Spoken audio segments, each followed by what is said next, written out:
মার্কিন president Donald ট্রাম্পের শপথ গ্রহণের পর যুক্তরাষ্ট্রের সবচেয়ে বড় চুক্তি হল বাংলাদেশের সঙ্গে। যুক্তরাষ্ট্রের তরলীকৃত প্রাকৃতিক গ্যাস সরবরাহকারী প্রতিষ্ঠান আর্জেন্ট এলএনজির সঙ্গে নন বাইন্ডিং চুক্তি করা হয়েছে। প্রতিষ্ঠানটি বছরে 5 মিলিয়ন মেট্রিক টন তরল গ্যাস সরবরাহ করবে বাংলাদেশে। বিস্তারিত কাজী শাহরিনের ডেস্ক রিপোর্টে।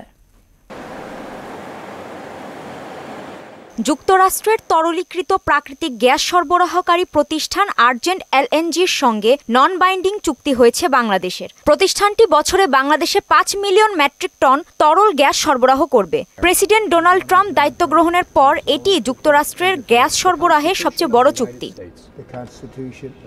ট্রাম্প বিশ্বব্যাপী যুক্তরাষ্ট্রের গ্যাস সরবরাহ বাড়াতে চান। যেসব দেশে যুক্তরাষ্ট্রের মুক্তি বাণিজ্য চুক্তি নেই সেসব দেশে গ্যাস পাঠানোর ক্ষেত্রে মার্কিন জ্বালানি বিভাগ লাইসেন্স প্রদান স্থগিত করে রেখেছিল। সুদবিহীন ব্যাংকিংয়ে আত্মশুদ্ধির পথ এনআরবিসি ব্যাংকের ইসলামিক ব্যাংকিং আল আমিন। তবে ট্রাম্প ক্ষমতা গ্রহণের পর নির্বাহী আদেশের মাধ্যমে এটি বাতিল করে দেন।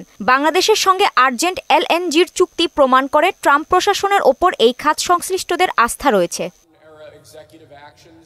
বাংলাদেশ বিনিয়োগ উন্নয়ন কর্তৃপক্ষের চেয়ারম্যান আশিক চৌধুরী রয়টার্সকে জানান, এ চুক্তি বাংলাদেশের বর্ধমান শিল্পের গ্যাস সরবরাহ নিশ্চিত করবে এবং যুক্তরাষ্ট্রের সঙ্গে কৌশলগত সম্পর্ক আরও শক্তিশালী করবে। কাজী শাহরিন, মোহনা সংবাদ।